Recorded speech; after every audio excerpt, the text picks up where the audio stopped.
Кытайлык балдарды кээде кичинекей императорлор деп атап коюшат.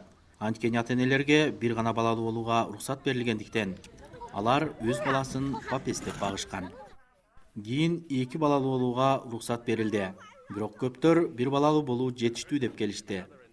Бир балалуу ата-энелерден дагы балалуу болгуңуз келеби деп сурап көрүшүңүз керек.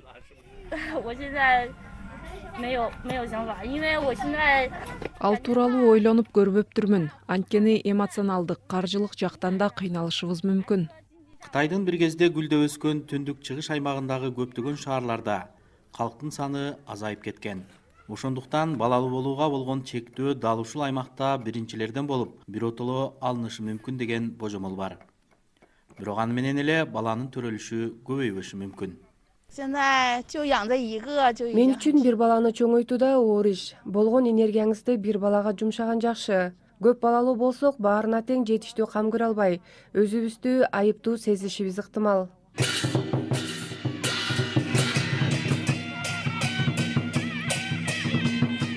There's been a huge shift in attitude from generation to generation. Кытайда муундан муунга болгон мамиле кескин өзгөрдү. Улгайган муун чоң үй бүлөдө чоңойгондуктан ал нерсе алардын жашоосунда чоң роль ойногон. Бирок жаш муун андай эмес.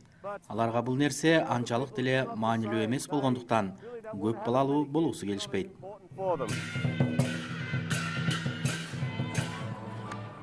Ансыз да калкынын саны көп болгон өлкөдө балдардын төрөлүшүн чектөө максатында 80-жылдардын башында бир бала саясаты кабыл алынган.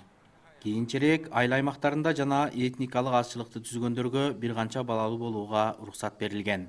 Ошондой болсо да 30 жылдан ашуун калктын көпчүлүгүнө бирден ашык балалуу болсо айып тагылган. 2021 жылга келип Кытай таптакыр өзгөрдү. Жаш жубайлардын көз карашы башкача.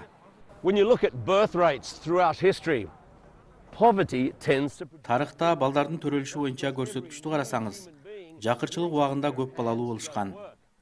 Анткени ар бир адам жардамчы күч болуп эсептелген. Кийин өлкө бутуна турганда көп балалуу болуу маанилүү болбой калды. Дагы бир себеби бул ири өлкөдө учурда чакан үй бүлөдө чоңойгон муун пайда болду. Алардын көз карашын өзгөртүү кыйын болчудай.